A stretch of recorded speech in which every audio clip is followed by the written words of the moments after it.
আজ আমার মেয়ে হরিনামে গিয়ে কী করলো, কত মন দিয়ে মানে হরিনাম শুনছে, সবাই বসে আছে আর ও দাঁড়িয়ে দাঁড়িয়ে শুনছে। হাই এভরিওয়ান, তোমরা সবাই কেমন আছো? আশা করি ভালো আছো। দেখো আমরা বিকালবেলা একটু বেরিয়েছি, আমরা মিঠির মামার বাড়িতে এসেছি। দেখো বল নিয়ে খেলা শুরু করে দিয়েছে। আর এই যে আমার দাদার ছেলে, দেখো ও ক্যামেরার দিকে কি সুন্দর তাকিয়ে আছে। আর এই যে ও মানে চারিদিকটা মানে ঘুরে দেখছে, আর এই দিকটা দেখেছো মানে কতটা সবুজ, আর বিকালবেলার দিকটা তো মানে খুব সুন্দর হাওয়া দেয়। আর এই যে তারপর আমরা মানে দৌড়ে চলে আসলাম, এদিকে বৃষ্টি শুরু হয়ে গেছে। আর এই যে আমরা সন্ধেবেলা মানে ওখানে অনুষ্ঠান হচ্ছে, ওখানে আসলাম।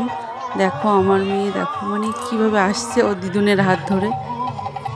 আর এই যে তারপরে হরিনাম শুনছে, আর ওখানে গিয়ে এত দুষ্টুমি করেছে, মানে সবার মানে গায়ের উপর গিয়ে বসছে। আর এই যে একটা বেলুন, মানে অন্যের বেলুন, এটা ও নিয়ে নিয়েছে তার কাছ থেকে। আর এই যে তারপরে সবাই খেতে বসে গেছে, আমরাও বসে পড়লাম। এই যে পাতা দিয়ে দিয়েছে আর গ্লাস, আর এই যে ডাল মানে আর একটা সবজি ছিল, ওটা দিয়ে